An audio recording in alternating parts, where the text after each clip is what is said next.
So, ఫైనల్‌గా మా destination అయితే రీచ్ అయ్యామండి కొడైకెనాల్.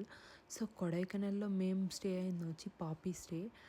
ఇదొచ్చి మాకు ఆఫర్ ప్రైస్‌లోనే దొరికింది అగోడాలో. సో, మాకు ఆఫర్ ఉన్నింది కాబట్టి మా బడ్జెట్‌కే మాకు రూమ్స్ అనేది ప్ర ఈజీగా దొరికాయి. అండ్ పాప్ స్టేస్ నుంచి మాకు కొడైకెనాల్ వ్యూ అంతా చాలా బావుండింది. ఆన్‌లైన్‌లో రివ్యూస్ చూసే బుక్ చేసుకున్నాము. అండ్ వీళ్ళు చాలా క్లీన్‌గా ఉంటుంది. స్టే అంతా కూడా చాలా సైలెంట్‌గా, ప్లెజెంట్‌గా ఉన్నింది. ఏ ఇబ్బంది పడలేదు మేము కిడ్స్ పెట్టుకొని. అండ్ ఇక్కడ నుంచి టూరిస్ట్ ప్లేస్‌లంతా చాలా దగ్గరగా ఉంటాయండి. అందుకే మేము ఇది ప్రిఫర్ చేసాము. అండ్ ఇక్కడ ఒక డిసడ్వాంటేజ్ ఏమంటే మాకు చిన్నదిగా రూమ్ ఇచ్చారు. మేము ఆల్రెడీ 3 అడల్ట్స్, 2 కిడ్స్ అని మెన్షన్ చేసాము. అయినా మాకు రూమ్ అనేది కొంచెం చిన్నదిగా వచ్చింది.